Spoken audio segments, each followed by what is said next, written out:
Bienvenidos al canal de Ciencia para Todos.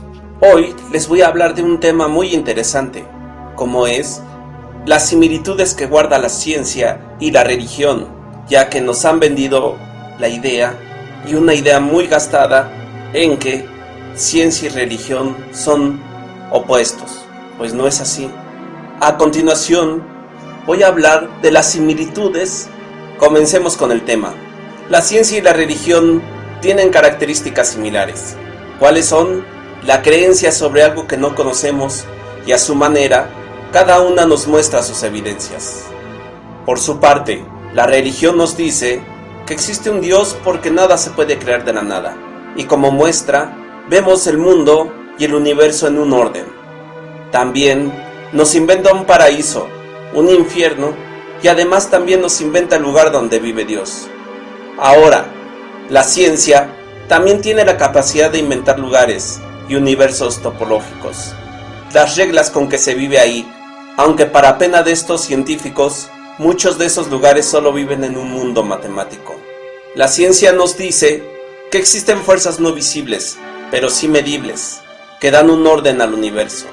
En este punto, podrían pensar que la ciencia, a diferencia de la religión, nos demuestra sus verdades, pero esto no es del todo cierto, ya que la ciencia tiene sus creencias y de las cuales parte para poder resolver diversas ecuaciones, es decir, toma ciertos fenómenos como verdades, y al no poder demostrar su existencia, les llama postulados.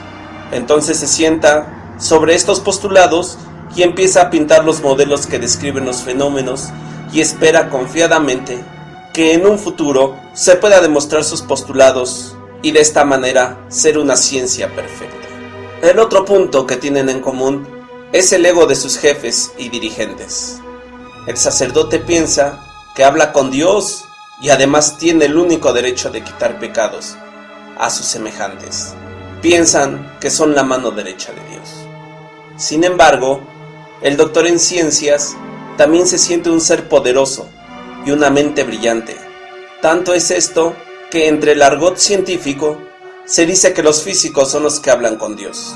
Aquel doctor que tiene muchos títulos se llama vaca sagrada, y él decide quién o quiénes van a tener derecho a tener su propio laboratorio de investigación. Por lo que el estudiante debe de hacerle la barba todo el tiempo para ganarse su amistad. En el punto de las creencias religiosas no hace falta hablar de ellas, ya que son bien conocidas. Vayamos al punto de las creencias científicas. Hablemos del postulado. ¿Qué es un postulado? Un postulado es una proposición no evidente por sí misma, ni demostrada, pero se acepta ya que no existe otro principio del cual pueda ser deducida. En un sistema hipotético deductivo, un postulado es toda proposición que no se deduce de otra, y un axioma constituye además una regla general del pensamiento lógico. Ahora les voy a platicar sobre modelos que han desarrollado científicos. Solo voy a nombrar algunos en los cuales se encuentra metido el término de postulado. Hablemos del modelo atómico de Bohr. En 1913, Niels Bohr desarrolló su célebre modelo atómico de acuerdo a tres postulados fundamentales. Primer postulado: los electrones describen órbitas circulares en torno al núcleo del átomo sin irradiar energía. Es decir, el electrón va a estar dando vueltas, pero para que ustedes lo puedan entender, es como si ustedes pusieran a girar un coche y este coche no se calentara ni calentara a lo que lo rodea. Así de ilógico suena. Segundo postulado: no toda órbita para el electrón está permitida. Tan solo se puede encontrar en órbitas cuyo radio cumpla con el momento angular. Es decir, etiquetó a cada electrón diciéndole que no todos los electrones son iguales y que no pueden ocupar cualquier espacio, sino alguno definido. Tal es la osadía que se tiene y la seguridad. Tercer postulado: el electrón solo emite o absorbe energía en los saltos de una órbita permitida a otra. En dicho cambio, emite o absorbe un fotón, cuya energía es la diferencia de energía entre ambos niveles. Pues este postulado nos quiere decir que el electrón va a emitir o absorber energía solo cuando salta de un nivel a otro. Es decir, cuando este electrón, al ir corriendo en su carril, se cambia a otro carril superior o uno inferior.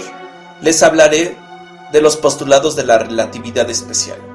Einstein postuló que una teoría de cuerpos en movimiento que fuera compatible con las ecuaciones del electromagnetismo clásico debía satisfacer dos condiciones. Primer postulado: la naturaleza del universo no debe cambiar para un observador si su estado inercial cambia, o las leyes del universo son las mismas sin que importe el marco de referencia inercial. Einstein da por hecho algo muy grave, ya que para demostrar esto debió de poder hacer las mediciones correspondientes, y hasta el momento nadie ha podido viajar a la velocidad de la luz y traernos sus datos experimentales.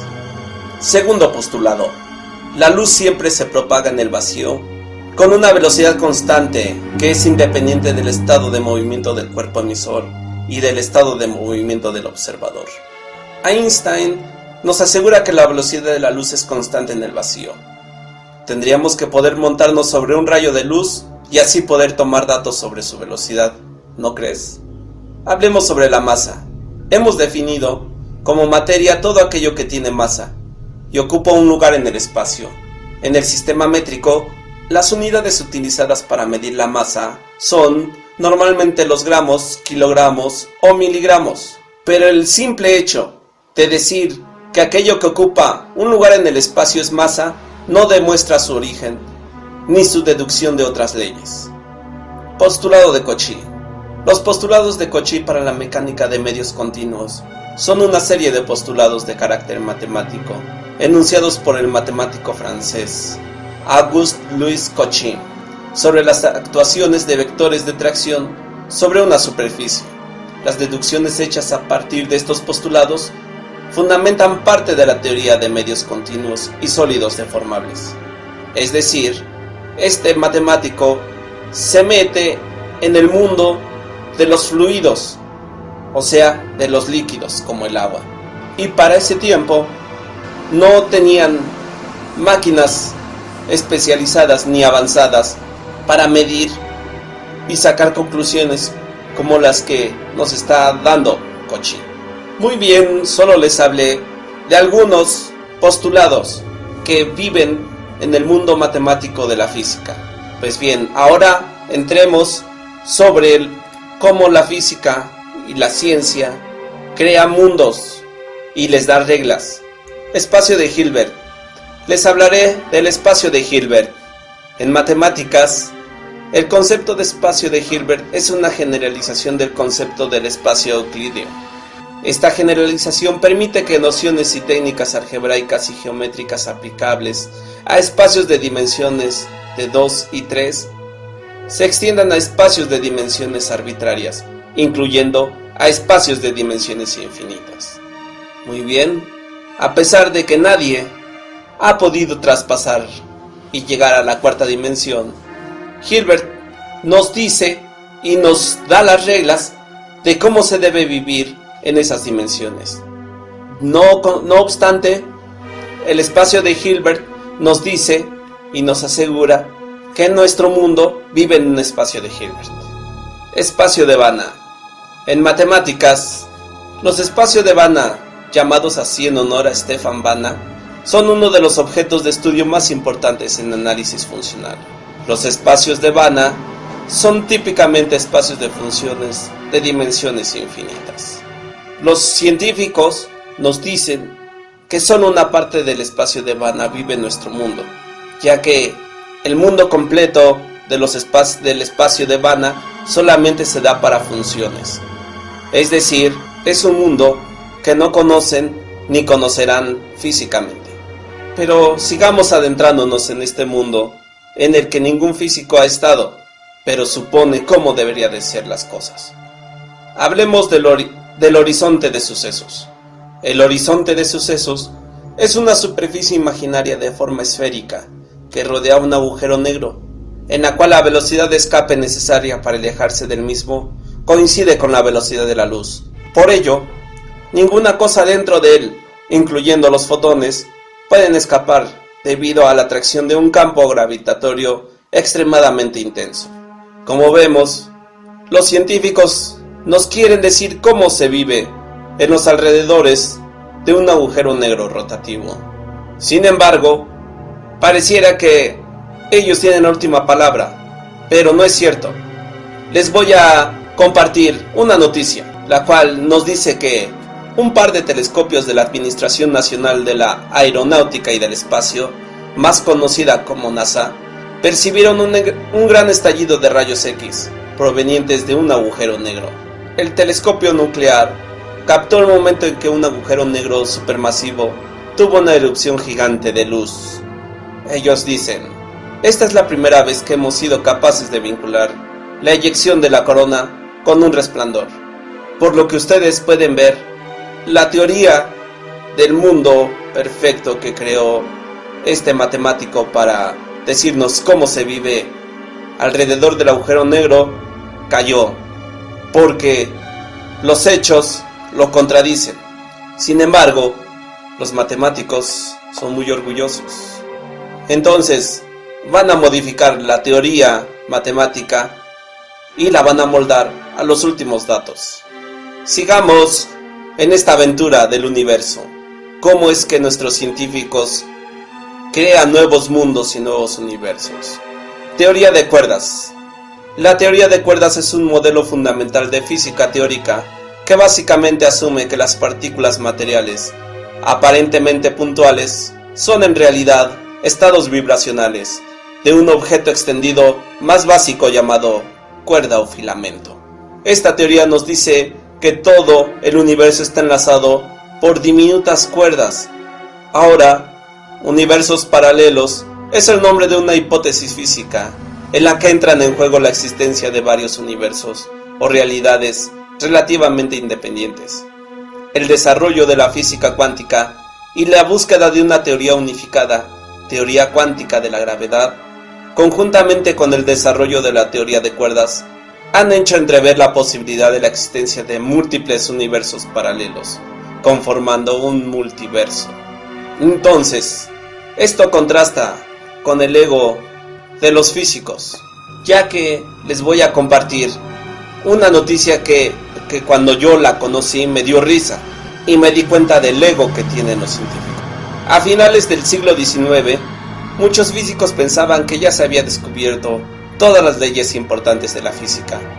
Las leyes de Newton sobre el movimiento y la gravedad parecían describir todos los movimientos conocidos sobre la Tierra, igual que de los planetas y demás cuerpos celestes, mientras que las ecuaciones de Maxwell de la electricidad y el magnetismo parecían dar una descripción completa de los fenómenos electromagnéticos. Los grandes avances en la biología y en la química eran los que parecían concitar las mayores expectativas de seguir ampliando el conocimiento de la naturaleza. Sin embargo, aquella física acabada, convertida en arquetipo del saber y del procedimiento científico, estaba llamada a experimentar un profundo cambio en el nuevo siglo. Como ustedes escuchan, es muy grande el ego de los científicos, al igual que de los sacerdotes. Sigamos con otra teoría de universos, la teoría de los mundos múltiples. La consecuencia más obvia, pero no por ello menos extraña, que se extrae de esta teoría es que existen tantos universos como opciones cuánticas haya habido hasta ahora. Significa que existen múltiples universos y que en uno de ellos tú puedes estar casado, o en otro no. En un mundo yo puedo ser un personaje famoso y en otro haber muerto. Por alguna extraña limitación, no obstante, solo podemos en cada momento ser conscientes, vivir uno de estos universos. Ya en el siglo XVI, Giordano Bruno argumentó que la grandeza de Dios se demostraba mejor en la creación de muchos mundos que en uno solo. Pero ¿cómo pueden entender ustedes estas teorías? Los científicos hay algo a lo que le llamaron cono de luz. Un cono de luz es una representación del espacio y tiempo con arreglo a la teoría de la relatividad especial. Según dicha teoría, el cono de luz es un modelo útil para describir la evolución en el tiempo de un haz luminoso en el espacio-tiempo de Minkowski. El fenómeno real cuadridimensional puede visualizarse a través de un gráfico tridimensional. En los dos ejes horizontales figuran dos de las dimensiones espaciales y el eje vertical la dimensión temporal. Para que ustedes entiendan esto, sitúense en el lugar del observador, que se encuentra en la parte central. En esa parte ustedes se paran y el cono de luz a futuro nos va a dar los posibles futuros que ustedes pueden tener, que son sus planes.